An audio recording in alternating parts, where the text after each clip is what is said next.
Memperingati Des Natalis STP Bali ke-41 dilaksanakan kegiatan berupa orasi ilmiah oleh salah satu dosen STP Bali. Melalui Des Natalis, ke depan diharapkan STP Bali mampu menghasilkan sumber daya manusia bidang pariwisata yang berbasis budaya dengan kualitas bertaraf internasional.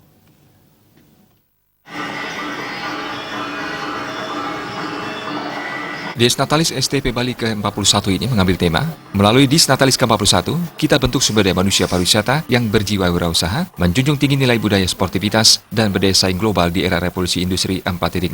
Des Natalis STP Bali yang ke-41 ini dihadiri Deputi Bidang Pengembangan Industri dan Kelembagaan Kementerian Pariwisata Republik Indonesia, Ketua Majelis Pembina STP Bali, seluruh anggota Senat dan undangan lainnya. Dalam sambutannya, Ketua STP Bali mengatakan, selama 4 dekade, STP Bali telah mengabdi untuk tanah air. Banyak hal konstruktif dan produktif dikontribusikan oleh STP Bali dalam pengembangan pariwisata Indonesia. Dari sejak berdirinya, STP Bali telah mengalami transformasi mulai dari P4B, BPLP, dan hingga sekarang sudah berstatus Sekolah Tinggi Pariwisata Bali yang sejalan dengan perkembangan zaman memasuki era revolusi industri 4.0.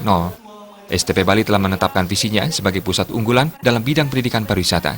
Pada tahun 2018, Kementerian Pariwisata telah menetapkan kebijakan yang sejalan dengan visi STP Bali sebagai terobosan meningkatkan kiprah STP Bali di tingkat global. 3 terobosan terwujud, yakni kurikulum, certification, dan Center of Excellence. STP Bali saat ini juga tengah mempersiapkan kelas internasional untuk memperkenalkan STP Bali di kancah internasional. STP Bali juga telah ditetapkan sebagai Approved Center oleh Pearson BTEC yang berkedudukan di United Kingdom. Kedepan para lulusan STP Bali diharapkan tidak hanya menjadi pencari kerja, tetapi juga pencipta lapangan kerja. Beberapa poin dari instruksi Menteri yang kami sudah laksanakan, karena ini adalah akan menyangkut peningkatan daya saing daripada lembaga kita. Yang pertama adalah dari segi kegiatan kurikulum. Kurikulum kita ini kita sudah terus tingkatkan agar betul-betul bisa bersaing di tingkat global. Sehingga kita harus menyesuaikan dengan situasi dan kondisi sekarang ini. Termasuk juga dengan menjawab tantangan-tantangan yang di era 4.0 sekarang ini.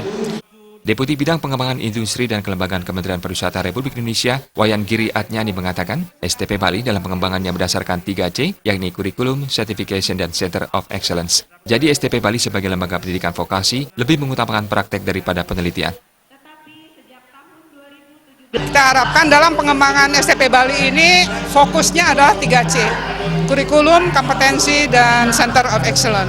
Untuk kurikulum, tadi mungkin sudah dijelaskan juga oleh Pak Ketua, standar internasional antara lain ke lembaga pariwisata PBB, UNWTO, TEDQual. Kemudian kita juga jangan lupa standar regional di tingkat ASEAN. Nah, oleh karena itu, kemudian ini adalah lembaga pendidikan vokasi.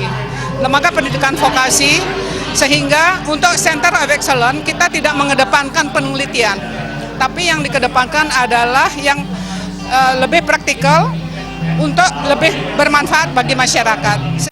Dalam kesempatan tersebut dilaksanakan orasi ilmiah oleh salah satu dosen STP Bali dengan judul Orasi, Etika, dan Estetika dalam Kemajuan Budaya bagi Pembentukan Sumber Daya Manusia Pariwisata yang Berkualitas.